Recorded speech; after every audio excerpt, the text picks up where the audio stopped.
Hello, I'm Brandon Barr from the Packing House Church in Redlands, and I want to invite you out to the Truth is Apologetics Conference on May 5th.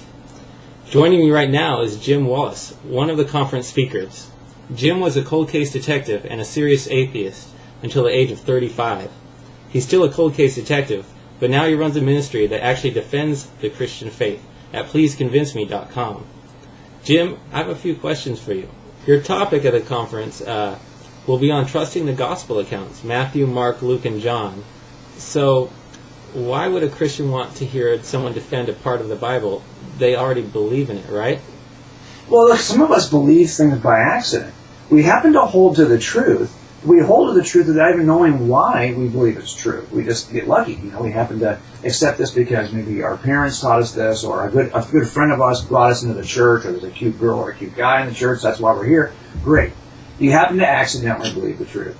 Well, believing the truth accidentally works great in a lot of settings. It doesn't work great when you're one-on-one in the university setting or at your job 10 years from now. You're being challenged for the very first time as to why would you believe this silly supernatural story about a man who claimed to be God, claimed to do miracles, claimed to rise from the dead, when you're going to be confronted with lots of reasons to abandon that silly mythology.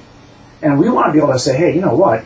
There's good reason to believe that these are reliable eyewitness accounts. I'm going to tell you, I was not a Christian until I read the Gospel of Mark using a forensic technique we use in law enforcement called forensic statement analysis.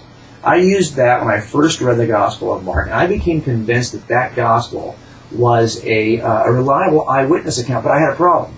It contains tons of miraculous events, right? Miracles and walking on water, all these things that I'm like, hey, none of that can be true.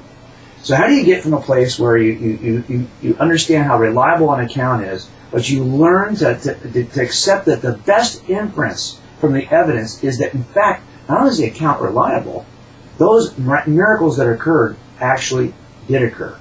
And once I realized that I was at that place where the evidence, the most reasonable inference for the evidence was that, yes, Jesus rose from the dead, I was stuck with more than a good teacher, more than a wise sage from the ancient past. I was stuck with God himself on the pages of Scripture.